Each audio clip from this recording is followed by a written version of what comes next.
मर्मन्तुद सड़क दुर्घटना ऑटो को धक्का देला घोषाड़ी नेला बस दुर्घटना रे 6 मृत 4 गुरुतर। गंजाम पुरुषोत्तमपुर थाना लड़कापला छकरे एभली मर्मन्तुद घटना सामना को आसी। समस्त गुरुतर को ब्रह्मपुर एमकेसीजी को स्थानांतर करा जायछि। ऑटोटी सोरल रोड एरेन्ट्रारू सिंहासनी पीठ को एक भोजी रे जोग देबा जाउथबा बेले पुरुषोत्तमपुर थाना सिकुड़ा निकटस्थ लड़कापली ठारे डायमंड नामक एक यात्रीवाही बस धक्का देइथिला। घटनास्थल में अग्निशम बाहिनी कर्मचारी पहुंची आहत को उद्धार कर कोदला गोष्ठी स्वास्थ्य केन्द्र में भर्ती करथिले। अनेपटे ऑटो ड्राइवर समेत 4 गुरुतर को ब्रह्मपुर बड़ मेडिकल को स्थानांतर करा जायछि। मृतकों मध्य 2 जन नाबालिका अछंती। मृतक हेले किरण बेहरा, सन्नी बेहरा, नीला बेहरा, नारसु बेहरा, रतनी बेहरा और मल्ली बेहरा। घटनास्थल में कोदला पुलिस पहुंची तदंत आरंभ करिछि। पुलिसरा रिपोर्टर ज्योतिरंजन आचार्य आम सहित फोन लाइन जोड़ी होती। ज्योतिरंजन केमती कौन ये घटना घटिला, अभावन घटना एवं जो एते 6 जनकर मृत्यु होईछि एवं 2 शिशु मध्य रहितबा सूचना मिलछि। निश्चित भाव में देखते मधुस्मिता आज गंजाम जिला पुरुषोत्तमपुर थाना अंचल गोटे मर्मन्तुद सड़क गोटे ऑटो को यात्रीवाही धक्का चली जाइए जहाँफल कि घटनास्थल 6 जनकर मृत्यु घटी और अन्य 4 जन को ब्रह्मपुर मेडिकल को स्थानांतर जो थे कि 2 जन नाबालिका रही। घटना एत मर्मन्तुद थिला जे घटनास्थल ही प्राण उड़ी जाता। स्थानीय लोक और पुलिस प्रशासन अग्निशम बाहिनी पहुंची प्रथम कोदला मेडिकल भर्ती करते आहत मान ब्रह्मपुर स्थानांतरित बर्तमान कोदला मेडिकल पुरुषोत्तमपुर एसडीपीओ समेत पुरुषोत्तमपुर पुलिस और अन्य समस्त अधिकारी माने पहुंची तदंत जारी रखिंट।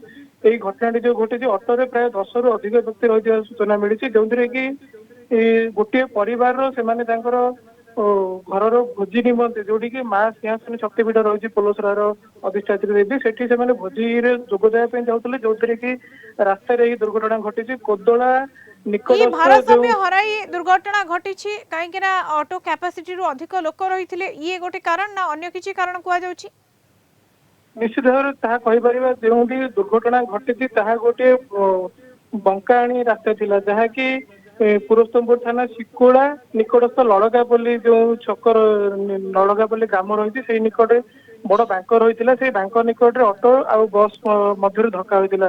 घटनास्थल में बस टी धक्का दे चली जाइए जो अधिक संख्यार यात्री रही घटना घटी अनुमान प्राथमिक तदंत पर स्पष्ट हम। बर्तमान बस को कोदला भविष्य पुरुषोत्तमपुर थाना पुलिस बस को अटक रखी घटनास्थल ड्राइवर अटक रखा ड्राइवर फेरार हो जना पड़ी। घटना अन्य जो आहत मान रही ब्रह्मपुर मेडिकल चिकित्सित सबुठ हृदय विदार घटना जो थे कि 2 जन नाबालिका रही जो मृतकों मध्य अन्य 4 जन समस्त गोटे परिवार कह बंधु बांधव भितर से दुर्घटना मृतक मान रही घटना समस्त स्तब्ध जाउथिले किंतु एभली दुर्घटना घटी समस्त मृतक एवं आहत समस्त गोटे परिवार बोली कह जाउछि।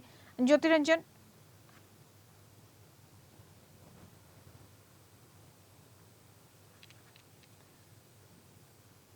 ज्योतिरंजन सुनी पारुछथि आपण गोटे परिवार जो मुंडन कार्यक्रम रही मुंडन कार्यक्रम जोग देवाई गोटे परिवार 10 रु अधिक व्यक्ति से गोटे ऑटो जाते जहाँफल से परिवार ही समस्ते गोटे परिवार नुह से संपर्क भितर दुर्घटना घटी मृतक मान रही।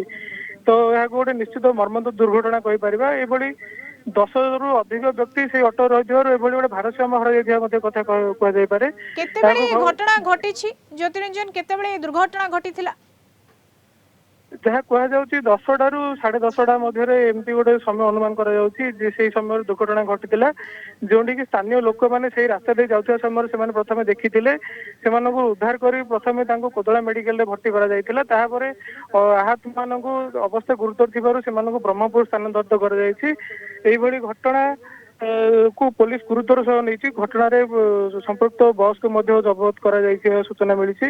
घटना निहाती भाबरे 10टा रु 10:30 भितर घटना घटी ऑटो रे बहुत लोक रही पाखापाखि 10 जन लोक रही गोटे परिवार मुंडन कार्यक्रम रही से जीवा समय घटना घटी।